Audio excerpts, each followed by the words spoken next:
제가 25년 동안 축구를 하면서 총 25번의 동계훈련을 했는데, 그러면서 제가 느낀 게 있다면 동계훈련을 잘 소화한 시즌은 잘할 확률이 올라갑니다. 중요한 건 확률이지 절대적인 건 아니에요. 왜 그러냐면 제가 2015년에 무릎이 안 좋아서 1차 동계훈련을 아예 못했거든요. 그런데 그 시즌에 광주FC 팀 내 최다골을 넣었어요. 같은 해에 염기훈 선배님도 재계약 때문에 동계훈련을 아예 못했거든요. 근데 그 해에 역대급 성적을 내시고 이동국 선배님과 MVP 후보까지 가셨습니다. 동계훈련이 중요하지 않다 이 말을 하는 게 아니에요. 오히려 반대입니다. 세계적인 주기와 이론의 대가 레이몬드 베르하이에 박사님도 프리시즌 중요성을 굉장히 강조하세요. 손흥민 선수, 황희찬 선수 같은 분들도 자신의 퍼포먼스는 프리시즌에서 시작된다고 말을 해요. 그래서 대부분의 프로 구단도 이 동계훈련의 중요성을 알고 1년 전부터 베이스 캠프를 미리 예약합니다. 그러니까 특별한 케이스를 제외하고 동계훈련은 시즌의 성과와 많은 연관이 있는 게 사실이에요. 제 경험적으로 그리고 과학적으로. 근데 그것보다 더 중요한 게 뭐냐면 실제로 그 동계훈련을 참여하는 선수가 얼마나 동계훈련을 이해하고 있느냐, 이게 더 중요한 것 같아. 왜?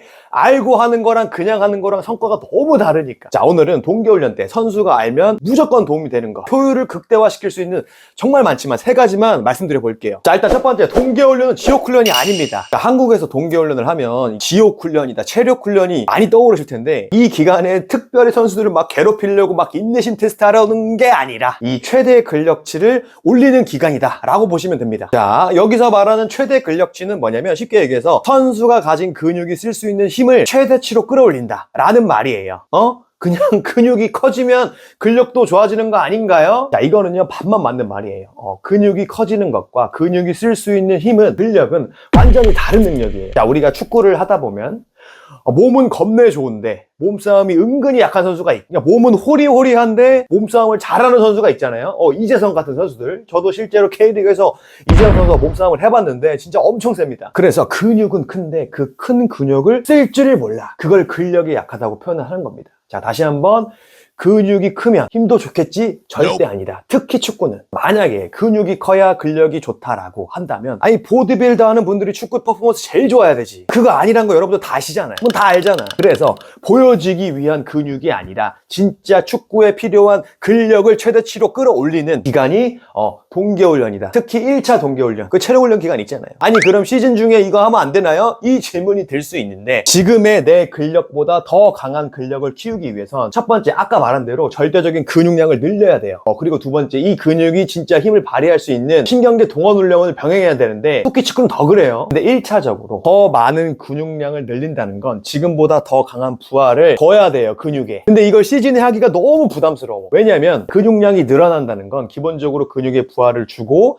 여기서 말하는 부하는 뭐냐면 우리가 하는 훈련이에요. 그러니까 근육 입장에서 우리가 하는 훈련은 부하예요. 손상. 그리고 그 손상을 회복하고 재석하는 과정이 반드시 필요해. 우리가 근성장을 위해서. 근데 그 과정에 어쩔 수 없이 퍼포먼스가 떨어질 수밖에 없거든. 아니 지금 경기를 해야 돼. 이번 주 경기가 당장 중요하다고, 실제 엘리트 축구는. 근데 최대 근력치를 올려서 리그를 한다? 할 수는 있겠죠. 근데 퍼포먼스가 잘 나오지 않을 뿐더러 최대 근력치 올리려고 평소보다 훈련량 늘린 상태에서 경기를 하잖아요. 부상 위험도가 엄청 올라갑니다. 그래서 지금 당장 퍼포먼스가 떨어져도 상관없는 이 프리시즌에 하는 거예요. 프리시즌이 동계훈련이에요. 여러분, 프리시즌에 골 많이 넣으면 연봉 올려줘요? 안 올려줘요.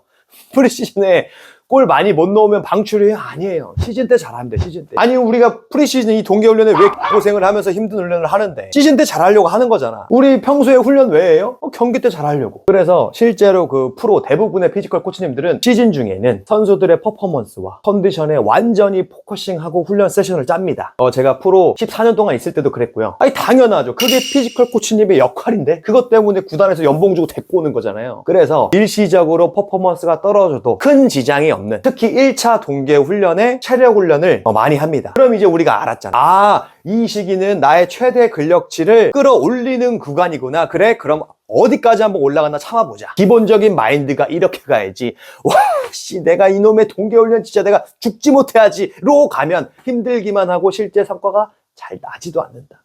어떻게 그렇게 잘 알아요? 당연하죠. 경험자니까.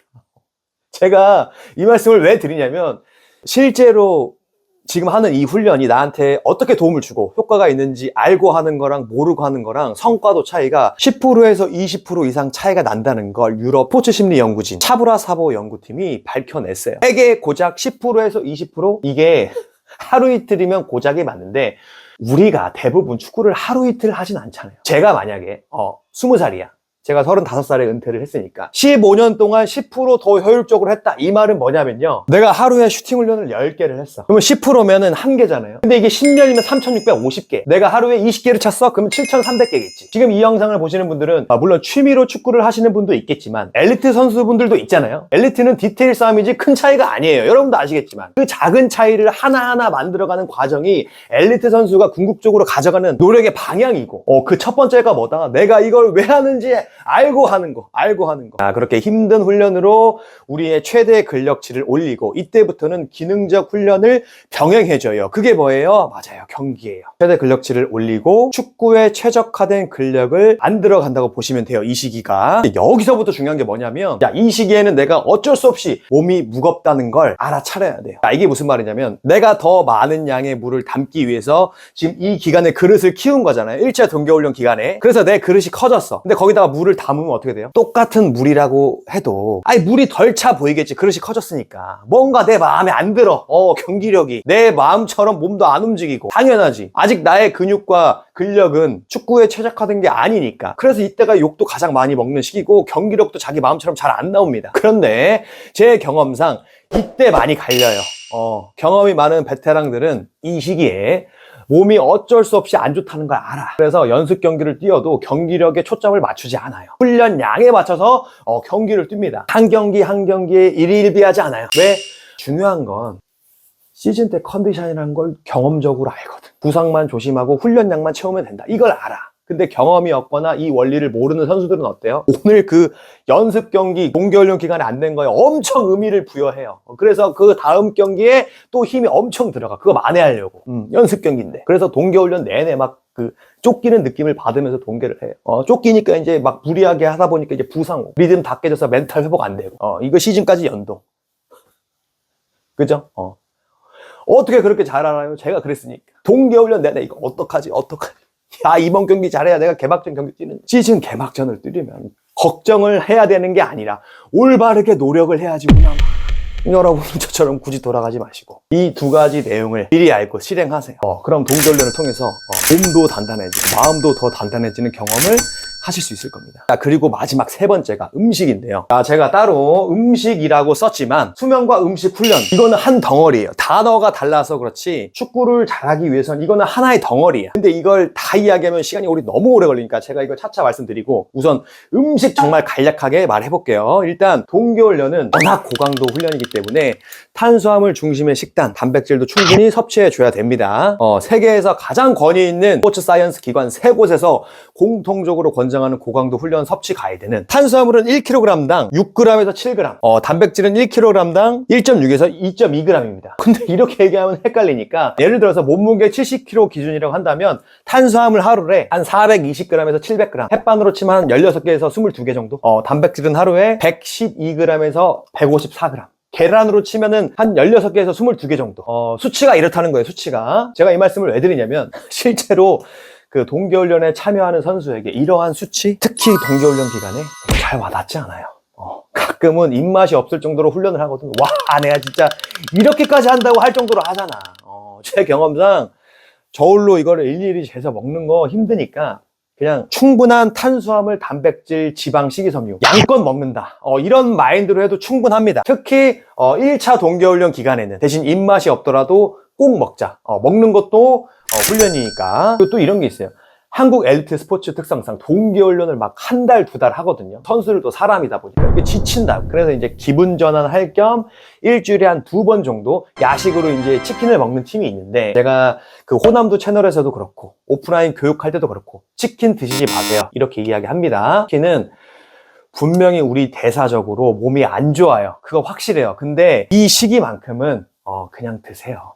우리가 동계 때 하루에 최소 2번에서 3번 훈련하잖아. 밥 먹고 훈련하고 자고, 이 단순한 그 힘든 스케줄을 한두 달 동안 계속 하는 거는 생각보다 이거 너무 힘들어. 이건 해본 사람만 알아요. 물론 기계처럼 하는 애들이 있지. 근데 내가 그런 선수가 아니라면 정말 지치거든요. 힘들고. 그러니까 이 시기만큼은 좀 편안하게 좀 드세요. 저는 그렇게 생각합니다.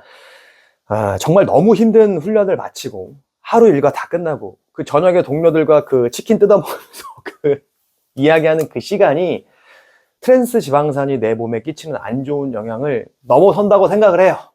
자, 다시 한번.